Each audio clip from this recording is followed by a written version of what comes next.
I think that's what people would say. They felt, I remember it could be Mike Novak, for example. Yeah. They felt, here I am, and I have in the state capitol somebody who is fighting for me, and that was Menon. And that together, you see, with this great cross-section of organizations and individuals from various groups. In addition to his role as an individual, what about the platform of the Michigan Democratic Party? Well, of course, Tom, I love that question because that really was what I cared the most about. And again, in those days, we had, I chaired at least at 2 state conventions, the platform committee. We spent months in advance preparing that platform.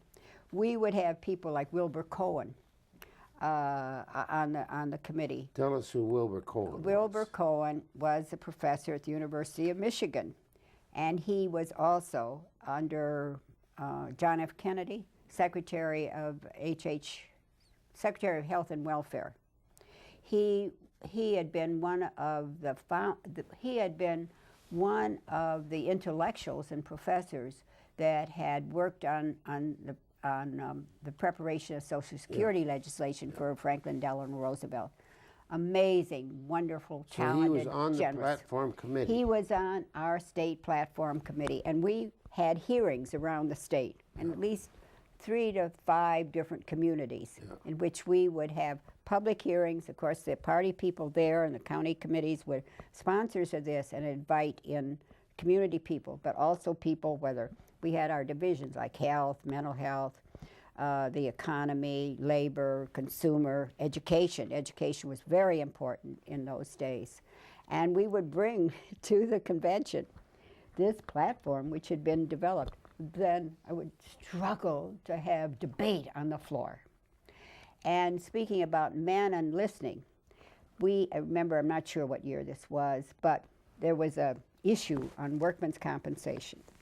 And at the convention, we also, of course, had platform committee hearings, platform committee meetings, because the platform, when you get the convention, had to come from the platform committee, platform and resolutions.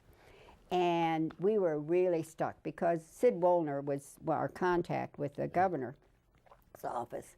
So I remember saying, we're going to have to talk to Menon about this because we weren't getting they weren't budging. And I've forgotten, it was probably a small point. Now, but who was not budging? Sid Woolner or Paul Weber. Yeah. So I remember I got who was Menon. Paul Weber? Paul Weber, thank you. Paul Weber was that genius that Menon Williams had as his, I guess you would say, public relations director. Yeah.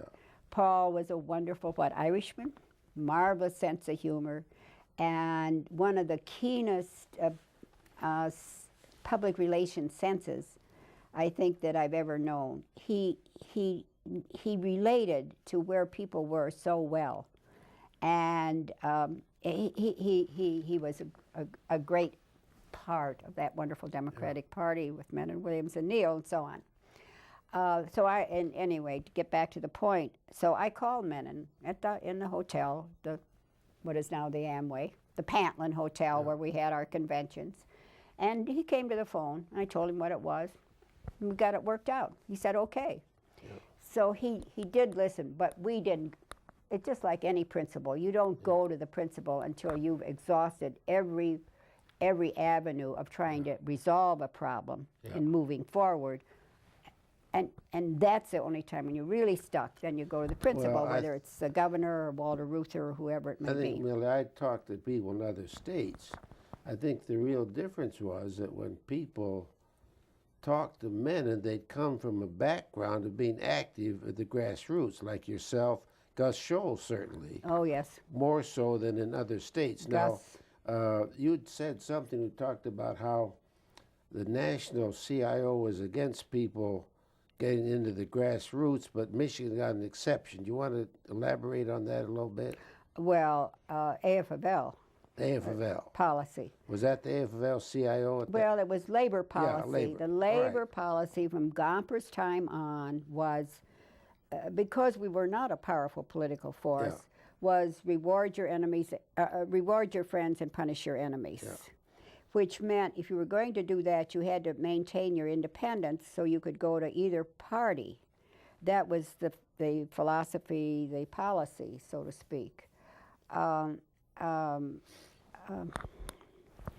was going to make another point. I've forgotten it now. Here we were in Michigan. We've been talking about Michigan. And you had this, this really breakthrough, unusual development in which a one-party state had become a Democratic Party state with Menon Williams. And Gus Scholl, this brings in the legislature, Gus Scholl had been Labor's lobbyist in the Michigan legislature. And as I recollect it, and we were neighbors, and you worked with Gus, so your recollection may be different, but Gus just became so frustrated because he was not free as a labor person to participate in the Democratic Party because he had to play it along reward your enemies, punish your enemies and reward your friends and punish your enemies. And so it was Gus Scholl who proposed in a state convention, you can put in the year, that labor depart from this policy and that labor be free to participate in parties but the Democratic Party. And he had to get permission from Philip Murray. You're right, it was CIO. He had to get permission from Philip Murray to do this. And that was the beginning. And of course, that's when they started having the cartoons with Gus Scholl and Menon Williams and Menon being a Charlie McCarthy. It's hard sometimes to recall. The Detroit News was run by a man who always, when he said labor, also said goons, who also said the place for labor goons is in the cemetery. I mean, that was the editorial tone of the Detroit News. Yeah. I'm glad you brought that out, that the media was entirely different.